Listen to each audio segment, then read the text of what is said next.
Shalom, salam jumpa di renungan harian kita, Rabu 17 November 2021. Bacaan-bacaan suci hari ini, bacaan pertama diambil dari 2 Makabe 7 ayat 1 dilanjutkan 20 sampai 31. Injil hari ini diambil dari Injil Lukas 19 ayat 11 sampai 28. Pada hari ini juga gereja memperingati Santa Elizabeth dari Hungaria. Saudara-saudari yang terkasih, Injil Lukas sering menggambarkan kisah tentang belas kasih, baik yang berasal dari Allah maupun dari manusia. Karena itulah Injil Lukas sering disebut sebagai Injil belas kasih. Perumpamaan tentang orang Samaria yang murah hati adalah contohnya. Perumpamaan ini menggambarkan bagaimana belas kasih dipakai sebagai ukuran untuk menjadi sesama manusia.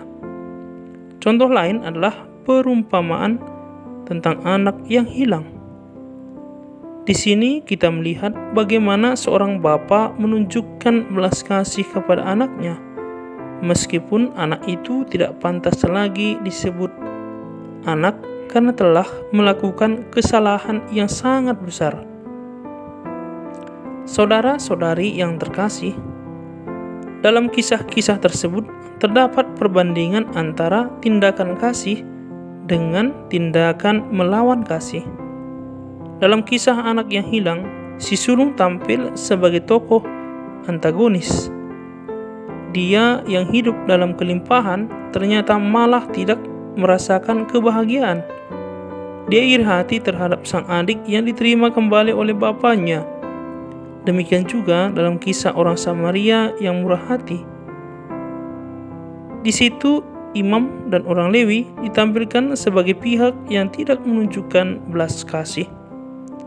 Saudara-saudari yang terkasih, dalam bacaan Injil yang kita dengar hari ini dikisahkan tentang hamba yang tidak menjalankan uang yang dipercayakan kepadanya. Ia malah menyimpan uang itu dalam sapu tangan. Alasan tindakan itu adalah rasa takut kepada sang tuan. Ia memandang tuannya sendiri sebagai manusia yang keras, pemeras, dan jahat.